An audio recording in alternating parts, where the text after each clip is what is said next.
చాలా సింపుల్ గా నేర్చుకునే ప్రయత్నం చేద్దాం. ఓకే, వెల్ బోత్ అంటే ఇక్కడ కాఫీ టీ ఉంది, ఇంగ్లీష్ హిందీ ఉంది, హైదరాబాద్ సికింద్రాబాద్ ఉంది, you know what ever, pink blue ఉంది.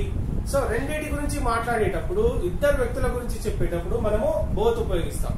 ఇక్కడ ఎగ్జాంపుల్ చూస్తే I can speak both English and Hindi, లేదా ఇంగ్లీష్ అండ్ తెలుగు. నేను తెలుగు అండ్ ఇంగ్లీష్ రెండూ మాట్లాడగలను అని చెప్పడానికి ఇది. Well I would like to stay both in Hyderabad and Secunderabad. Hyderabad Secunderabad లలో రెండు ప్లేసెస్ లో ఉండడానికి నేను ఇష్టపడుతున్నాను ఈ విధంగా. లేదా I would like to drink both tea and coffee, రెండు టీ అండ్ కాఫీ రెండు తాగడానికి నేను ఇష్టపడతాను అని చెప్పడానికి ఈ విధంగా I would like to have both tea and coffee, tea and coffee రెండింటినీ కూడా తాగడానికి ఇష్టపడతాను అని చెప్పడానికి. అలాగే ఇది చాలా సార్లు వాళ్ళిద్దరు అవి రెండు అని చెప్పే సిచ్యువేషన్ లో కూడా యూజ్ చేస్తూ ఉంటాం. ఏ విధంగా అంటే both of them went missing, వాళ్ళిద్దరూ మిస్ అయ్యారు. బోత్ ఆఫ్ దెమ్ కేమ్, వాళ్ళిద్దరూ వచ్చారు. Both of them are absent, వాళ్ళిద్దరూ అబ్సెంట్ అయ్యారు. యూనో ఈ విధంగా చెప్పొచ్చు. Both of the movies are worst movies, ఆ రెండు కూడా చెత్త సినిమాలు. ఇట్లా both of the movies are waiting for theatres కోసం రెండు మూవీస్ వెయిట్ చేస్తున్నాయి. Both of you are correct, మీరిద్దరు కూడా కరెక్టే. సో ఇట్లా చాలా సిచ్యువేషన్స్ లో మనం యూజ్ చేస్తూ ఉంటాం. So let's move on to neither అంటే ఏది కాదు, రెండిట్లలో ఏది కాదు అని చెప్పడానికి, ఇద్దరిలో ఎవరు కాదు అని చెప్పడానికి నీదర్ ఉపయోగిస్తాము. సింపుల్ గా గుర్తుపెట్టుకునే ప్రయత్నం చేయండి. Okay, pronunciation neither and neither అని కూడా చెప్తాము. Of course neither seems pretty perfect and comfortable, right? Let's go for examples. I can speak neither English nor Telugu. Okay, అంటే నేను తెలుగు ఇంగ్లీష్ రెండు కూడా మాట్లాడలేను అని చెప్పడానికి, ఈ విధంగా నీదర్ ని ఉపయోగించవచ్చు.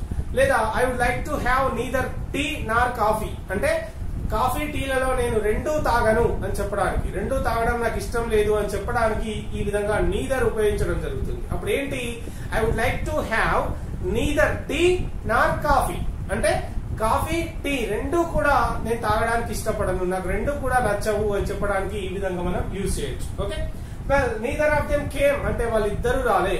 నీదర్ ఆఫ్ దెమ్ న్యూ, వాళ్ళిద్దరికీ తెలియదు. నీదర్ ఆఫ్ దెమ్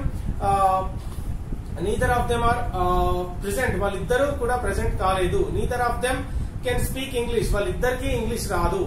ఈ విధంగా చెప్పొచ్చు. So neither of the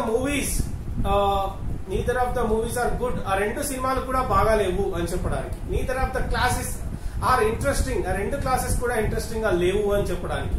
so many examples you can be making in your mind. Okay, so ఈ విధంగా మనం యూజ్ చేయొచ్చు. అలాగే లాస్ట్ వన్ ఏంటి, ఈదర్, రెండు ఉన్నప్పుడు ఆ రెండిట్లో ఏదైనా ఒకటి అని చెప్పడానికి.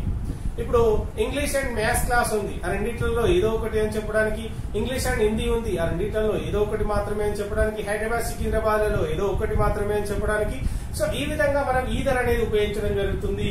ఇక్కడ చూస్తే I can speak either English are Telugu, అంటే ఇంగ్లీష్ తెలుగులలో ఏదో ఒకటి మాత్రమే నేను మాట్లాడగలను అని అర్థం. లేదా I would like to have either tea or coffee, అంటే టీ లేదా కాఫీలలో ఏదో ఒకటి మాత్రమే తాగడానికి నేను ఇష్టపడతాను అని చెప్పడానికి ఈ విధంగా యూజ్ చేయడం జరుగుతుంది. ఓకే, సో ఇది నీదర్ అండ్ ఈదర్ గురించి ఇంకా మనకి we will be having so many classes, of course advanced classes.